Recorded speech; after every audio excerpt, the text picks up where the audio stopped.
Halo semuanya, saya hari ini akan membahas tentang hujan untuk memenuhi tugas meteorologi. Pengertian hujan. Hujan adalah sebuah peristiwa presipitasi atau jatuhnya suatu cairan dari atmosfer yang berwujud cair maupun beku ke permukaan bumi. Yang selanjutnya adalah jenis-jenis hujan. Jenis-jenis hujan dibagi menjadi 3. Yang pertama adalah berdasarkan proses terjadinya hujan. Yang kedua, berdasarkan ukuran butirannya. Dan yang ketiga, berdasarkan curah hujan.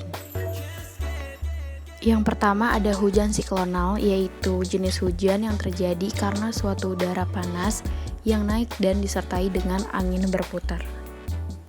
Yang kedua ada hujan zenital, yaitu hujan yang sering terjadi di suatu daerah sekitar ekuator atau garis hayal yang membagi bumi menjadi bagian utara dan selatan. Yang ketiga ada hujan orografis, yaitu salah satu jenis hujan yang terjadi dikarenakan angin yang mengandung suatu uap air yang bergerak horizontal. Yang keempat ada hujan frontal, yaitu jenis hujan yang terjadi jika massa udara yang dingin bertemu dengan massa udara yang panas. Yang kelima ada hujan muson atau musiman, yaitu terjadi karena angin musim atau angin muson. Selanjutnya adalah hujan berdasarkan ukuran butirannya.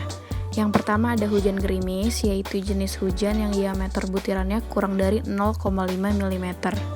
Yang kedua ada hujan salju, yaitu jenis hujan yang terdiri dari sebuah kristal-kristal yang suhunya berada di bawah 0 derajat Celcius.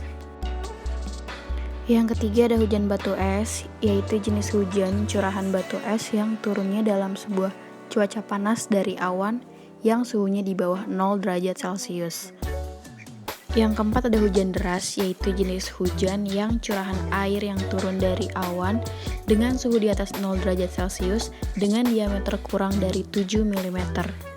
Selanjutnya adalah hujan berdasarkan besar curah hujan. Yang pertama ada hujan sedang memiliki diameter ukuran 20-50 mm per hari. Yang kedua ada hujan lebat memiliki diameter ukuran 50-100 mm per hari. Dan yang terakhir ada hujan sangat lebat memiliki diameter berukuran di atas 100 mm per hari. Selanjutnya adalah pembahasan bagaimana proses terjadinya hujan. Hujan adalah air yang turun dari langit yang melalui dari beberapa proses.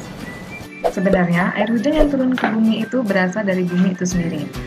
Dari air laut, sungai, danau, dan air-air lainnya, seperti binatang, pepohonan, serta benda lain yang mengandung air. Air tersebut mengalami proses evaporasi atau penguapan akibat bantuan sinar matahari, dan air yang menguap akan melayang ke udara dan berkumpul dengan uap-uap air lainnya di langit. Di langit, uap tersebut mengalami kondensasi atau pemadatan dan menjadi embun. Ketika suhu udara semakin meningkat, akan membuat titik-titik dari embun semakin banyak berkumpul memadat dan akan menjadi awan. Dengan bantuan angin, awan-awan tersebut dapat bergerak ke tempat lain. Akibat bantuan angin pula, awan-awan kecil dapat berkumpul dan menjadi awan besar. Setelah kumpulan awan tersebut berada di langit yang bersuhu rendah, maka akan membentuk butiran es dan air. Karena beban semakin berat dan tidak mampu ditopang angin, akhirnya butiran-butiran air tersebut jatuh ke bumi atau biasa disebut dengan presipitasi. Karena semakin rendah awan, suhu udara semakin tinggi dan es atau salju terbentuk akan turun menjadi air. Namun, jika suhunya sangat rendah, maka yang turun ke bumi tetap sebagai es atau salju. Siklus air hujan dibagi menjadi 3 siklus. Yang pertama ada siklus pendek, yang kedua ada siklus sedang, dan yang ketiga ada siklus panjang. Yang pertama adalah siklus pendek. Pada siklus hujan pendek, tidak terjadi perpindahan awan atau adveksi. Molekul cair yang menguap akan turun sebagai hujan di daerah sekitar laut. Jadi, proses siklus hujan pendek ini terjadi secara lebih sederhana, yaitu penguapan dan penurunan hujan. Yang kedua, siklus hujan sedang. di Indonesia ini sering mengalami siklus hujan sedang, di mana ada terjadi adveksi atau perpindahan awan. Ada dua tahapan utama yang terjadi pada siklus hujan sedang ini, yaitu evaporasi dan presipitasi, yang disertai runoff. Siklus hujan sedang ini menghasilkan air hujan turun di daerah daratan yang kemudian air hujan tersebut akan kembali ke badan air. Yang ketiga adalah siklus hujan panjang. Siklus hujan panjang ini biasanya terjadi di daerah pegunungan atau daerah yang beriklim subtropis. Pada siklus hujan ini, awan tidak langsung turun menjadi hujan, melainkan melalui proses evaporasi yang kemudian diikuti dengan sublimasi, perkristalan es, adveksi, dan barulah turun menjadi hujan setelah melalui proses yang panjang. Ada banyak sekali manfaat hujan, baik yang kita sadari maupun tidak kita sadari. Adapun beberapa manfaat dari hujan antara lain sebagai berikut.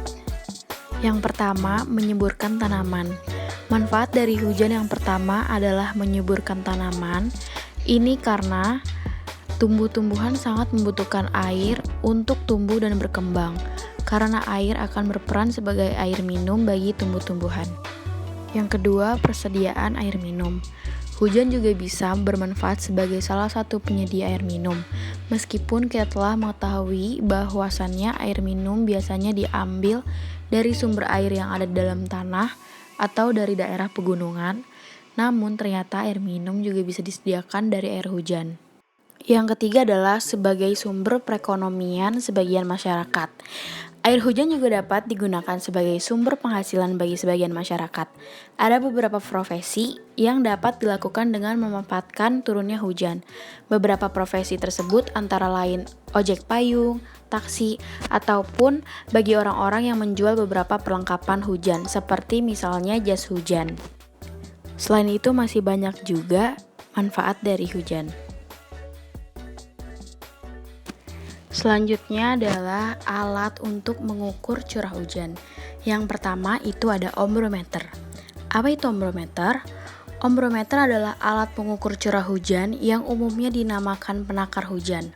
Alat ini dipasang di tempat terbuka sehingga air hujan akan diterima langsung oleh alat ini.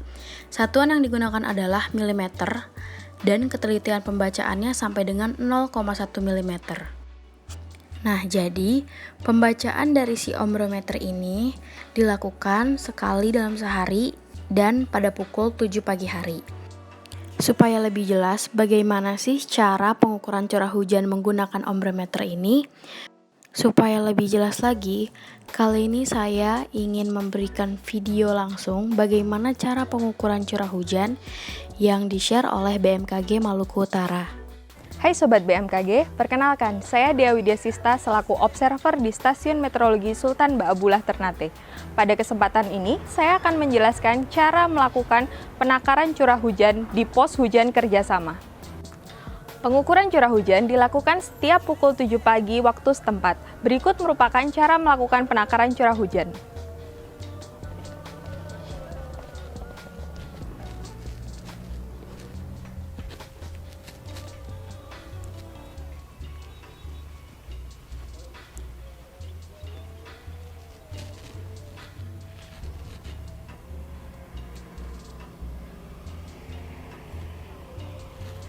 Bila dalam satu hari tidak terjadi hujan, maka hujan pada hari tersebut adalah 0. Bila pada hari sebelumnya terjadi hujan, kita harus melakukan penakaran hujan. Yang pertama adalah menyiapkan gelas ukur yang diperoleh dari BMKG. Kemudian, membuka keran dari penakar dan memastikan semua air di dalam penakar terpindah ke dalam gelas ukur. Kemudian, kita harus mensejajarkan gelas ukur dan membaca nilai yang terbaca di gelas ukur. Pada pengamatan ini, terlihat bahwa hujan hanya terdapat beberapa tetes. Hal ini menandakan bahwa hujan pada hari tersebut adalah TTU atau tidak terukur.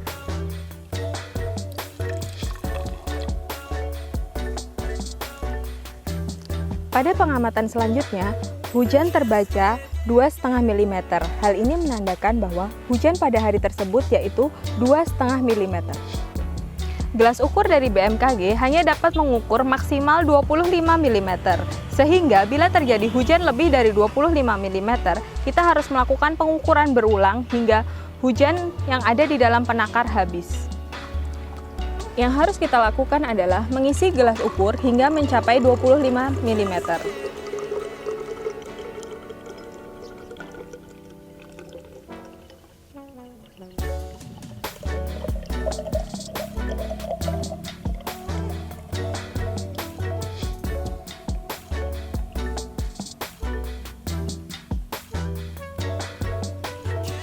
Bila telah mencapai 25 mm, kemudian kita menutup keran untuk sementara dan kemudian membuang air yang ada di dalam gelas penakar.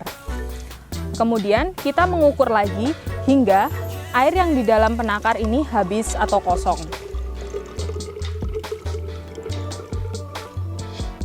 Setelah dipastikan air di dalam penakar kosong, kemudian kita membaca air yang terdapat di gelas penakar. Pada gelas penakar ini terbaca 8. Hal ini menandakan bahwa hujan pada hari tersebut adalah 33 mm. Berikut tadi merupakan prosedur pemasangan alat dan pembacaan curah hujan pada pos hujan kerjasama. Sekian dari penjelasan tadi, kurang lebihnya mohon maaf. Terima kasih.